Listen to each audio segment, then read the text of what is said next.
Greetings and hello. Welcome to our first session with the course material. And you can turn to page 1, right? Your textbook titles this Objectives and Tools of World Regional Geography. Your notes, your lecture model will say Globalization and World Regions. That is what I've been dubbing this section over the years. I've been teaching this since 2007. So that I mentioned that my lecture notes, you can, if you haven't done so, you could go to your module on our course page and download the lecture model for chapter 1. And we'll go over how to do that, how to do the lecture model. I think we'll do that as we go along here. Let me ask you a question and we'll get started on this. Take care of the lecture model in due time. What is geography? Stop and think about that. If you had to answer that question in one to 3 sentences, what would you say? And I mean, you could stop the video and do that because I want to talk about that. See if your prediction is right. See if your answer is right. See if your answer is on target. If you're like most folks over the years, most students, their answers are not wrong. I mean, they focus on physical geography, like landforms and mountain ranges and bodies of water, and in part they're right. But geography encompasses so much more. We'll see that here with world regional geography, and certainly with my intro to geography unit. But so let's take a look at the notes, and we'll get into how to do the lecture model. And here we go. Oops. I want this. There we go. All right. Now the lecture model. You have, I want to talk about the objectives here. We want to recognize the spatial patterns in the physical and human world. And we're run ahead with this chapter. These 4 objectives. Understand how spatial patterns are distributed and how they relate and change. Understand how regional geography provides a spatial view to where folks live and make meaning of life, and become aware of globalization and how that has changed. Some of the major heads-up terms here. Human geography. This is the human activities that folks engage in. And then you have your physical, right? Your physical geography, the natural environment. Spatial view. This is where folks live, the places that they occupy. Region kind of gets into maybe the definition here, the next 2 points of world regional geography. Region, this is area with characteristics that distinguish it. World regional geography evaluates those differences. Now, in this particular course, what we're going to do, the first 2 chapters, we're going to basically be looking at terminology, conceptual stuff to set up. They're going to be the basic tools of how we're going to be understanding the course material. And then we get to chapter 3, we're going to start off in Europe, make our way east, then south, then west, in South America, and then we'll finish up in North America. And we'll be taking a look at this region by region, right? World regional geography, evaluating the differences between each region. Nodes. This is where flows between places within regions begin to intersect or end. Could be a capital city, some kind of an urban center, or a store or a restaurant. And I will dwell on that momentarily. Well, soon. The nodes. And where are we at here? Globalization. I'm going to take globalization and localization. I got localization at the bottom. We'll take both of them together here. Globalization is basically an intertwining of the world's cultures, right? And then you have localization. Localization just kind of flip that around, right? Turn that around. Local identities, customs, more nationalistic, right? Feudalism, the dominant social system in medieval Europe, in which the nobility held lands from the crown in exchange for military service. And vassals were in turn tenants of the nobles, while the peasants or the serfs were obliged to live on their lord's land and give him homage, labor, and a share of the produce. Basically in exchange for military protection. Global choke points,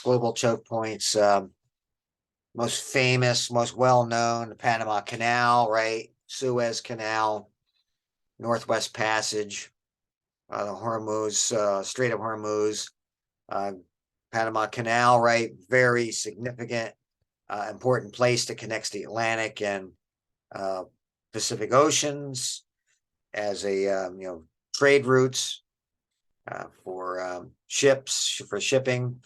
Same with the Suez Canal, with joining the Red Sea and the Mediterranean Sea. Strait of Hormuz is in the Gulf, the Persian Gulf. Okay, so very important places on the globe. Something else I wanted to say there, and yeah, I'll remember it later on, and we'll take care of it there. I can't remember exactly what it was, something in that regard. But so you have that, I think, the global choke points. Now, what is geography?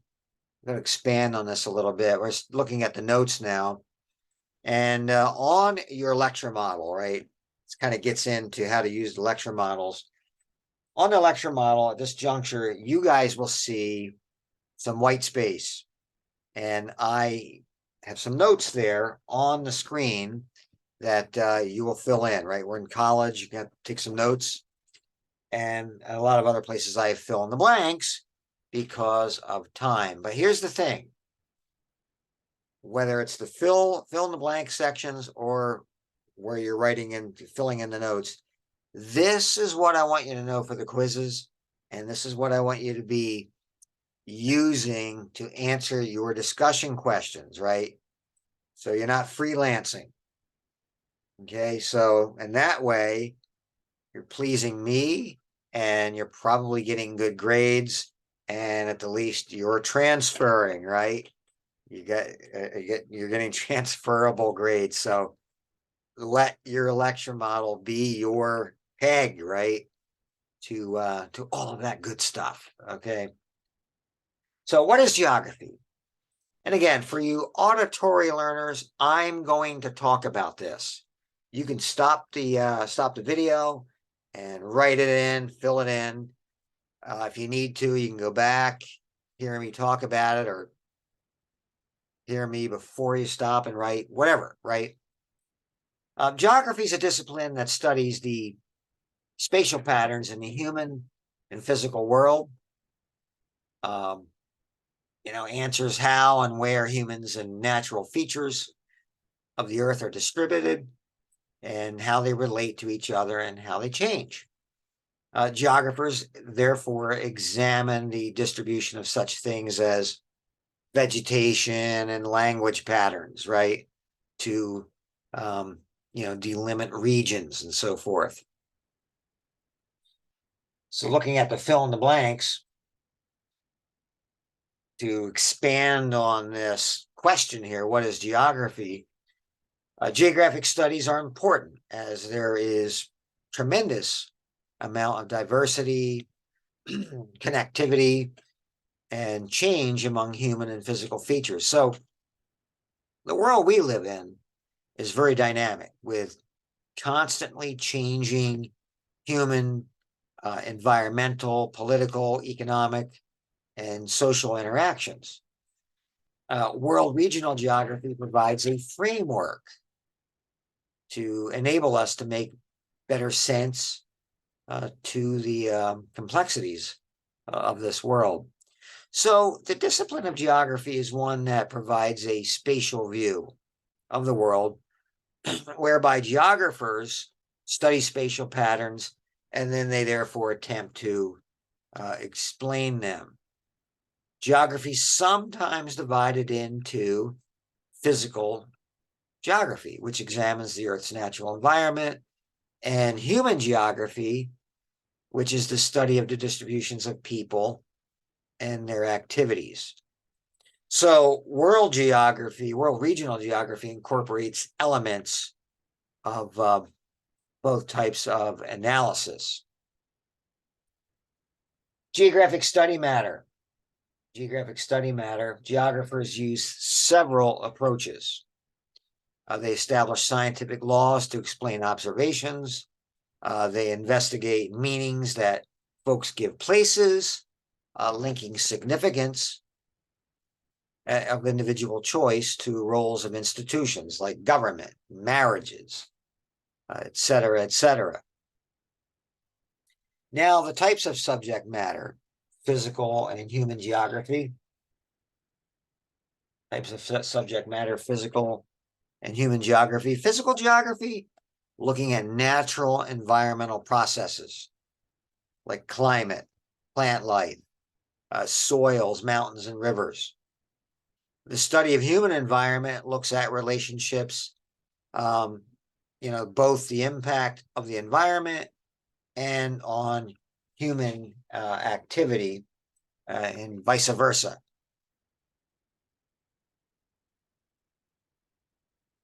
Page 3, figure 1-2. Page 3, figure 1-2. For you visual types, we like to appeal to all types of learners here in this course. Page 3, figure 1-2. You can see a nice visual breakdown of the quadrants, I guess, if you will, of human and physical geography, and maybe even where they overlap. So geography as the study of places. Geography is the study of places and the flows among them. Geography provides a place or space-related spatial view, places on the Earth's surface, as the environment or the spaces where folk live and make meaning of life. Now, I want to talk about latitude and longitude, and don't panic. That is not on your lecture model. I'm not planning on quizzing you on that. I'm not going to be asking you any discussion questions that are going to involve knowing this. But for the flow and as a bridge to where I want to go to next, I want to talk about this. And in order to follow along, I'm going to alert you to page 9, figure 1-7, right at the bottom of the page. You can kind of look at that as I talk about latitude and longitude for just a couple of minutes.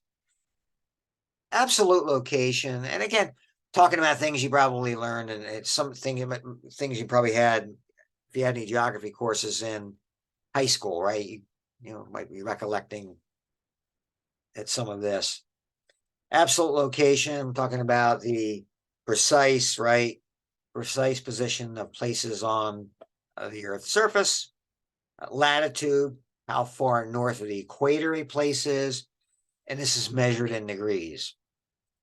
The prime meridian, 0-degree longitude, stretches from north to south pole through Greenwich, England. You can see that.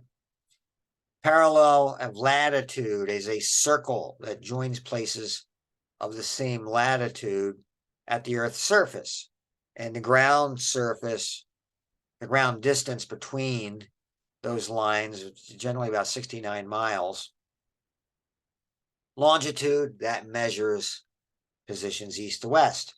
And you have your distance and direction, your relative location, that direction and distance help define one place with reference to another.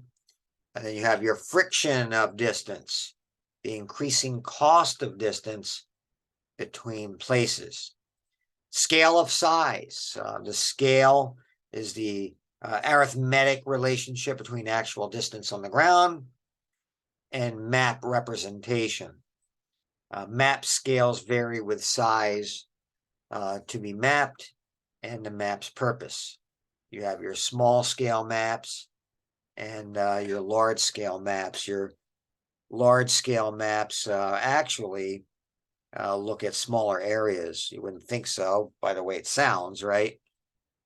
So a region is an area with characteristics that distinguish it from other regions. The characteristics may be physical, they may be human, or a combination of both. And regions exist at multiple scales, some as large as a portion of the globe, some as small as a portion of a city. Regions are dynamic, they change. Boundaries can change as movements of people, goods, and information redefine the organization of human activities and institutions.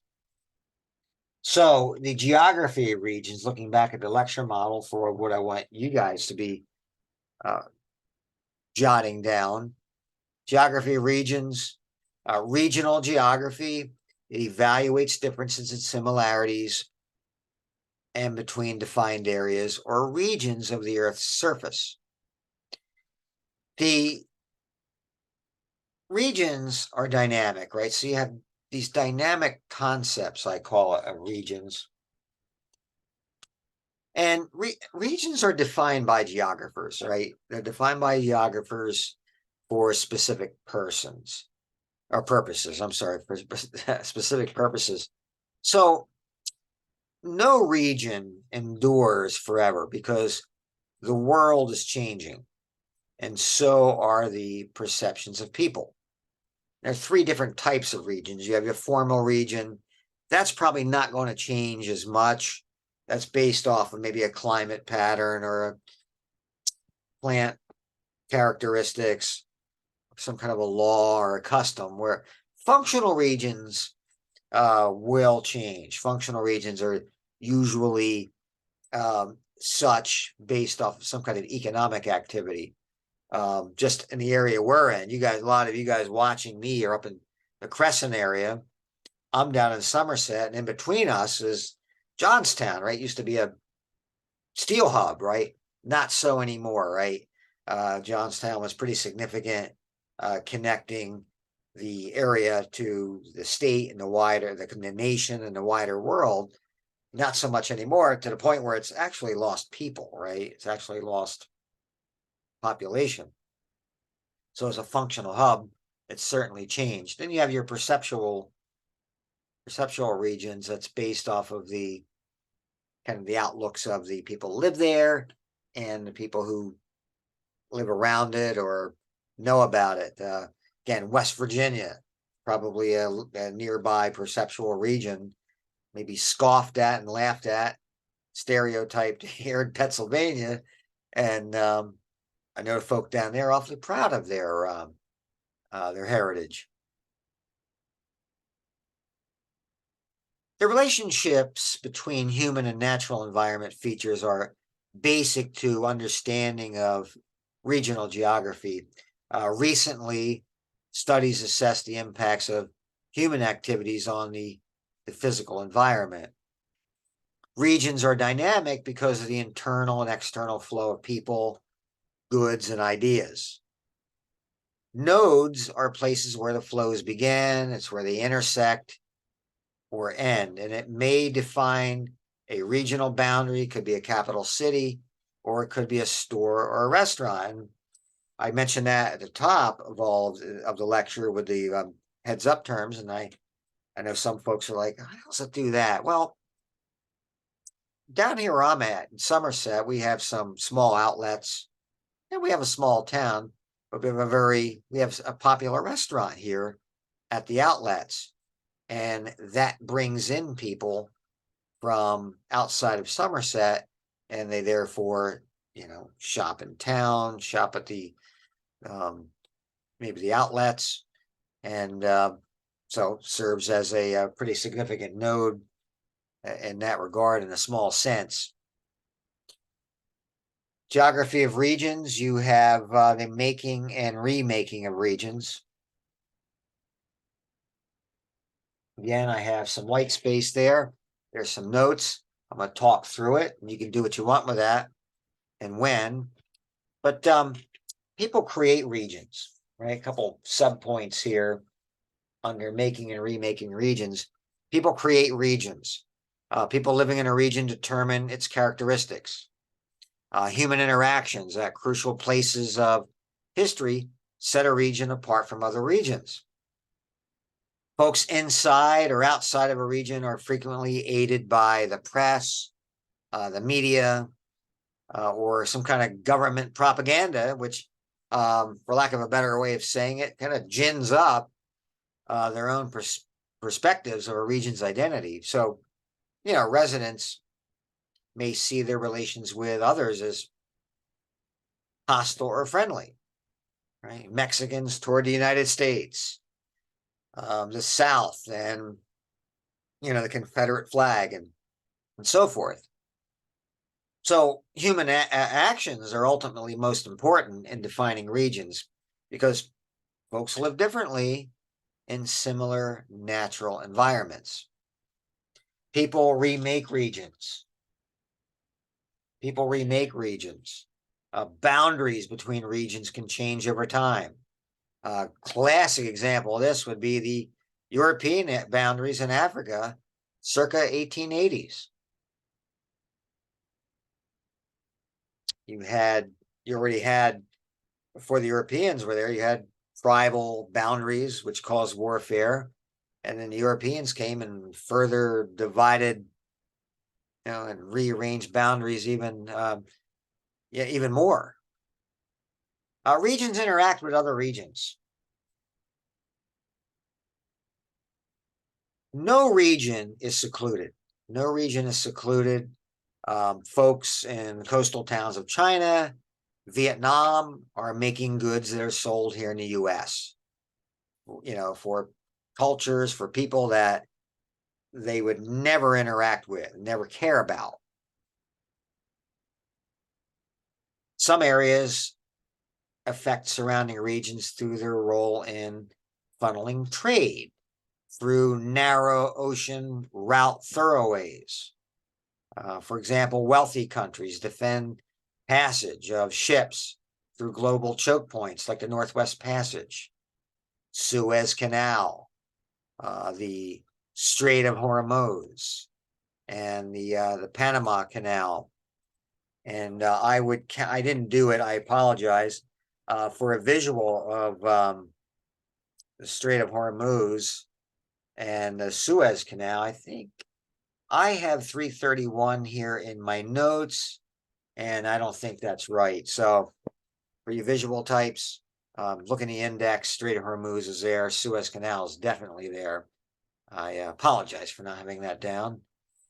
I get most of them, though. I get most of them. Regions are used by those in power, right? Regions are used by those in power, and have a little white space there. Regions are largely influenced by powerful governments, non-governmental institutions, right, like Greenpeace, the Red Cross, and multinational corporations, right? So, is your definition of geography, was it different than what's been given here? What are the two types of subject matter in regional geography? How are regions defined and created? Some questions to answer there, right? The two types of subject matter in regional geography, human and physical, and how are regions defined and created by the geographer for a specific person? That looks like a good quiz question, by the way. Can regions change? Yes, they can. And are they generally independent from one another? Not anymore, right? Not with globalization, they're not. Two geographic trends of globalization and localization help geographers understand the current structure of world regions, especially the interaction within and among regions since the onset of the 21st century. Globalization is the increasing connectivity of the world's people and places, which oftentimes results in increasing similarities among the regions, while frequently examined within the context of economic exchanges. Globalization exists in many forms, including informational, social, cultural, political, and environmental interconnection. Localization refers to local identities that exist among places, countries, and regions. With that, identities are often defined by political nationalism, local customs and practices, regional differences, and resistance to globalizing forces. One of the reasons why, going way back to 9/11, 2001, one of the reasons why we were targeted, right? They were folk in the Middle East, didn't like our cultural influence was spreading too far, and some folks thought too deep into that culture. But regions have been created and recreated throughout the history of human occupation of the earth. They have evolved as agricultural practices emerged, trading networks became established, and political institutions have come and gone, right? So, given the global scale of interaction among people and the forces of localization, one could expect that dynamic nature of the world regional geography to continue. So, lastly, my last major theme, I want to look at globalization and the origin of world regions. Kind of interesting timeline here. So you have prehistory, right? Prehistory, the I guess around 5,000 BC. I would include that in there. Around 5,000 BC. Let me get that in there. Around 5,000 BC. What else I want to say about that?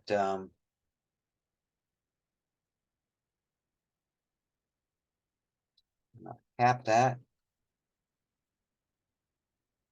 Most humans lived in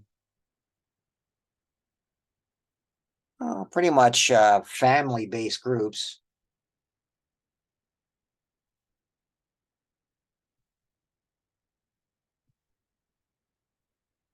Hunting and gathering, right?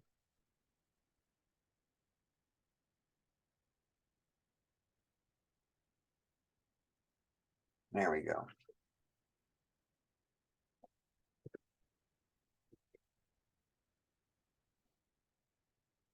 Until at that time period, you had settled farming, right? You had settled farming. Again, that was prehistory. And then you have the first settled farming began in a few areas of southeastern Asia, followed by areas of China and other Asian areas, and then the Americas, right? We're kind of the Johnny come latelys, certainly North America on the scene. Some early staple crops, basic food was located. Wheat and barley in Southeast Asia, rice and millet, kind of like a cereal grain in China, corn, squash, potatoes, tomatoes, and in the Americas.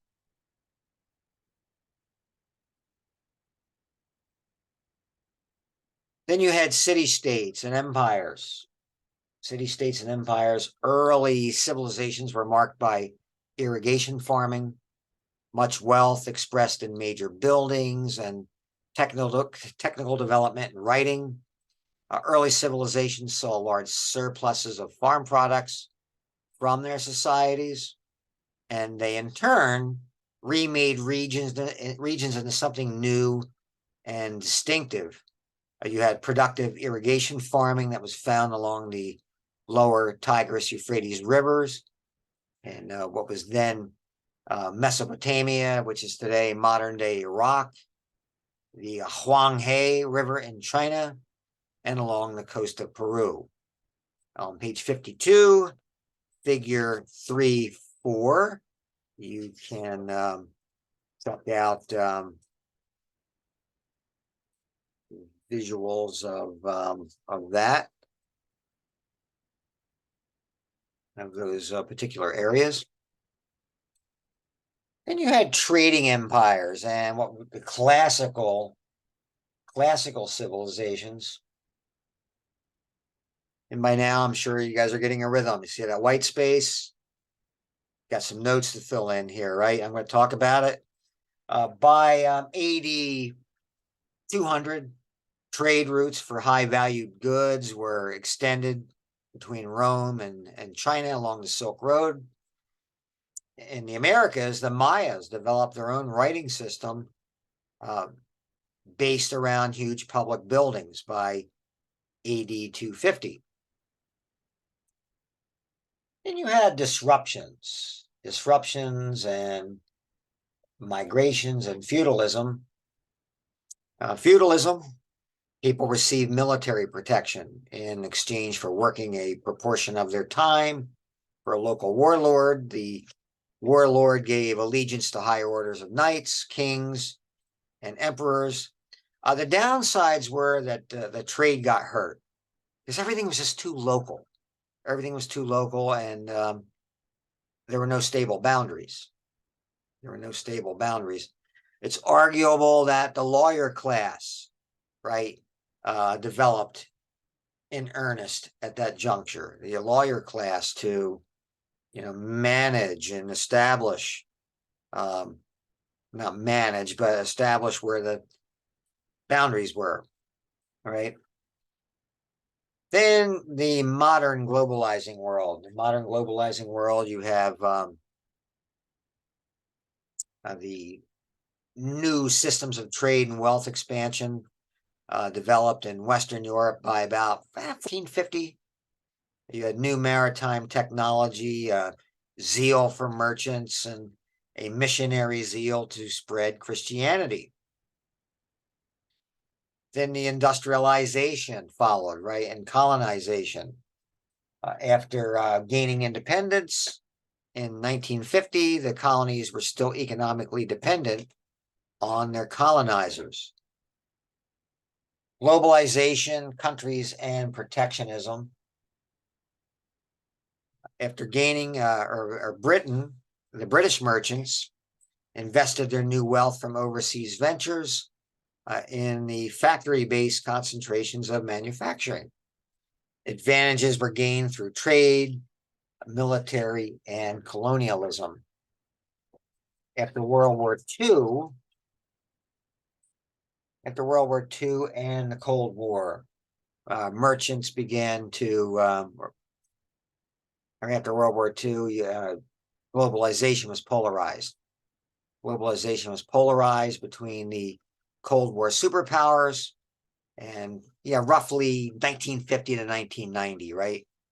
Be accurate about it, 1947, I would say, shortly after the shooting stopped of the World War, the Cold War was, Cold War probably even began before the shooting stopped, right?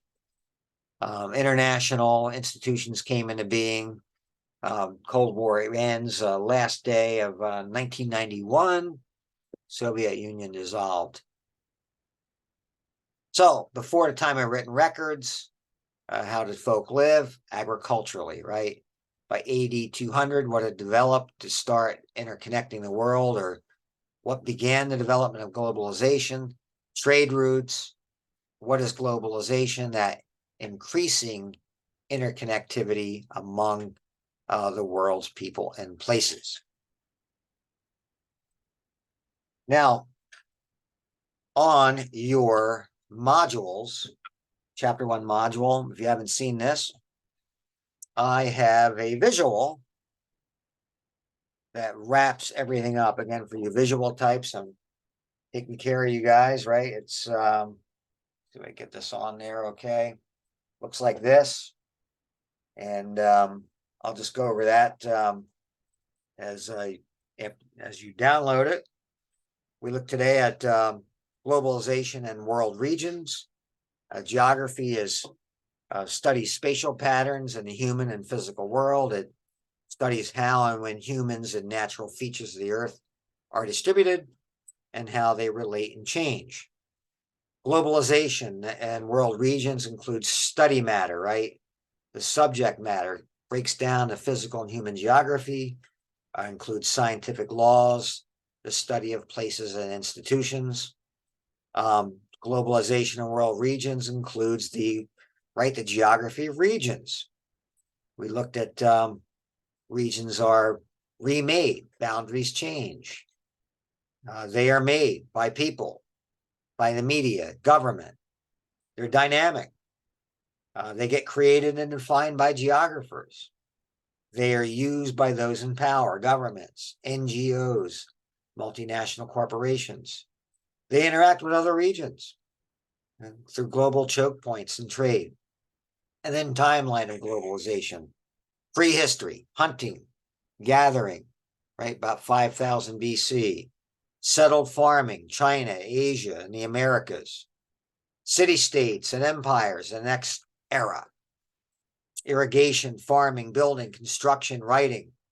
Then you had your trading empires, the classical civilization, AD 200, Silk Road, trade routes, the feudal period. Society becomes more localized. Trade was interrupted, and no stable boundaries. The modern world, 1450, maritime explorations, profits. The bubonic plague spurs a lot of this. The spread of Christianity. Industrialization and colonization. Cold War world, right? Polarization, colonies gain independence. And then from 1992 on, we have a globalized world. Now, what's up ahead? What is up ahead? And here we go. Let's take a look at this. Thursday, in the news, right? In the news, 11:59, that will be due. On your modules, you'll have an option of current events. You can pick one and do look at the syllabus, right? The syllabus tells you how to do the in the news, right? Look at that. That'll be due Thursday night, 11:59. Friday, the initial discussion post is due at 11:59. Again, look at your discussion post rubric. I do my discussion posts very differently. I want the initial post by Friday 11:59. Anything after that, there are penalties, right? It's on a sliding scale. You want to look at that. I'm not going to explain that here. By Saturday night at midnight, 11:59, I want 2 response posts. All right, 2 response posts to other classmates. The reason why I'm doing it this way is the earlier people get things in, the greater the discussions, right? Because a lot of people have a lot of great things to say, and they're not submitting it till Sunday night, Sunday afternoon. Well, people are done. They're not looking at that. And I'm thinking, wow, man, people can learn from some of those late posts. So that's why I do that. And then Monday, 12:01, the quiz, 15 minutes, it'll be timed. The quiz will be up and ready to go. You have 24 hours really to do it, to 11:59 that night. Okay. So any questions, comments, never be afraid to, never hesitate to contact me during the day. I have day classes out and about. So, but I am looking at my emails a lot and often during the day, and I will get back to you at some juncture. And of course, you can get a hold of me. Look at my syllabus, my office hours. I'm in here from 7 to 10, Monday through Wednesday, and yeah, feel free to call me. So, all right, there you have it. Be talking to you guys down the line and communicating with you. All the best.